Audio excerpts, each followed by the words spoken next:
On Windows, if you installed Git for Windows and you are using Git Bash, then you know Git is installed.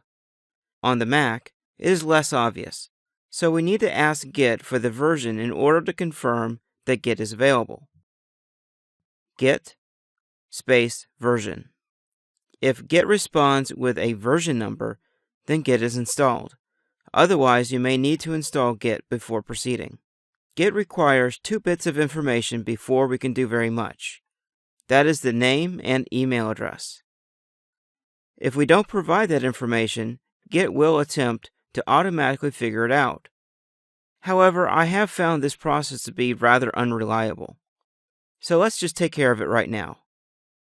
Git space config -- global space user.name space, and in double quotes, just put your name.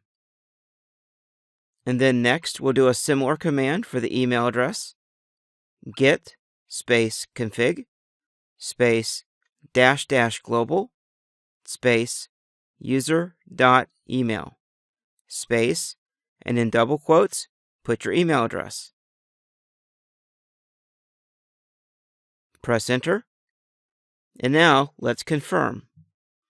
Git space config -- global space -- list. Git should list back your name and email address you entered above.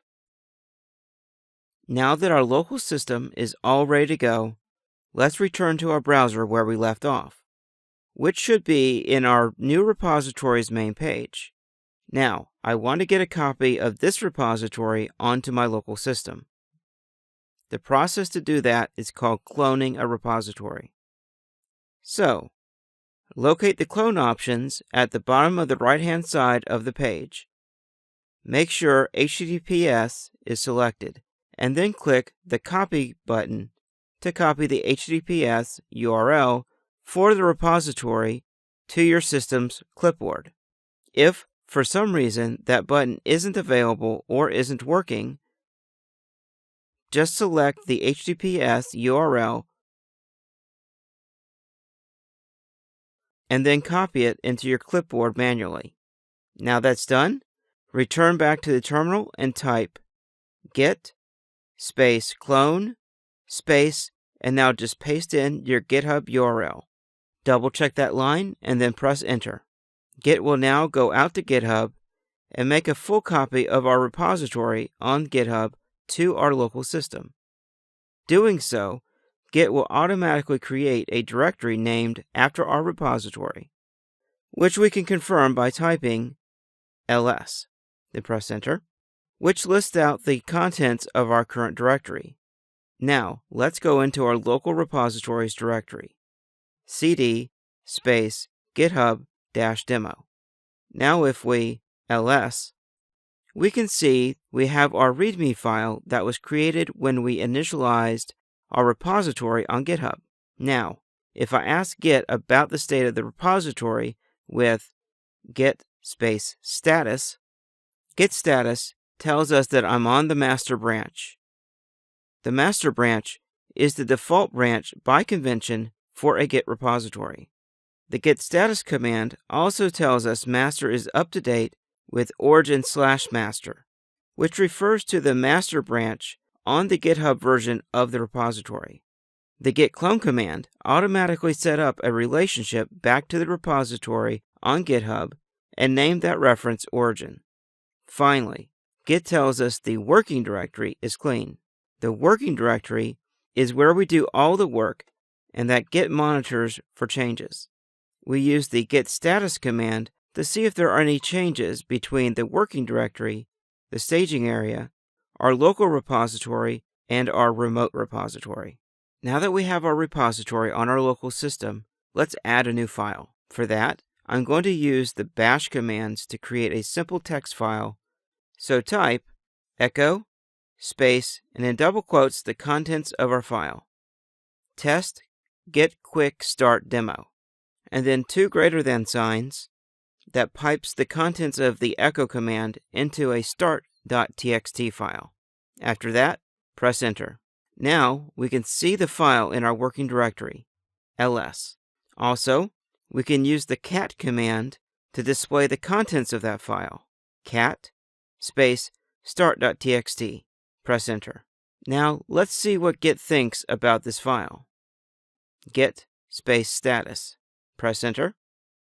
Now when we do that, Git says that we have an untracked file.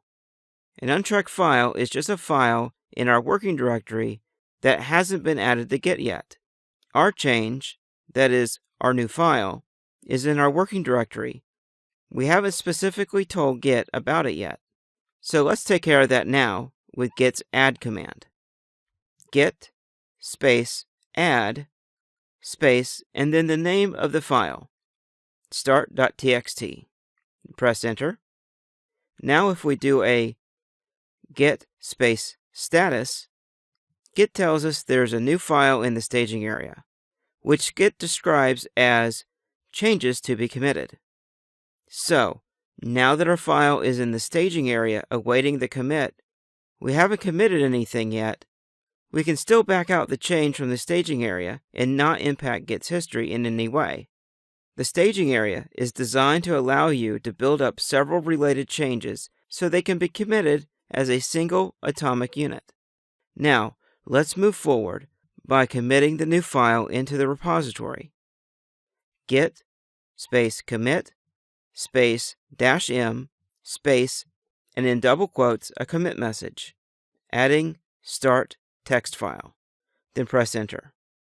Great. Now if I do a git space status, Git tells us that we're back in a clean working directory state, and that our master branch is ahead of origin master by one commit.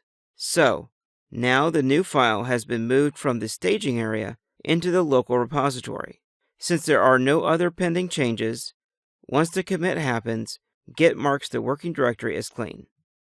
After the commit, I mentioned the fact that our new file is now on the local repository. The commit is still a local command, which means that our file is not yet on GitHub. So to prove this, let's return to our browser. We should still be on our repository main page, so refresh or reload your browser to refresh the contents of that page. What you should notice is that we still have just the README file on GitHub. So there is one last step we need to do, and that is a push. So return to the terminal and type git space push space origin space master. This version of the git push command specifies the remote name, which is origin, which was set up for us automatically when we cloned the repository from GitHub, and the name of the branch to push, which is master, since it is the only branch we have. Now press enter. Since you are making changes on your repository on GitHub, the git push command will prompt you for your GitHub username and password. Once the push command returns, then we can check the results. If we did everything correctly, our new file should be on the GitHub copy of our repository. Let's verify that by returning to our browser. Now refresh the page again. Now, we should see our start.txt file listed. If I click on the file name, I can see the contents of that file as well.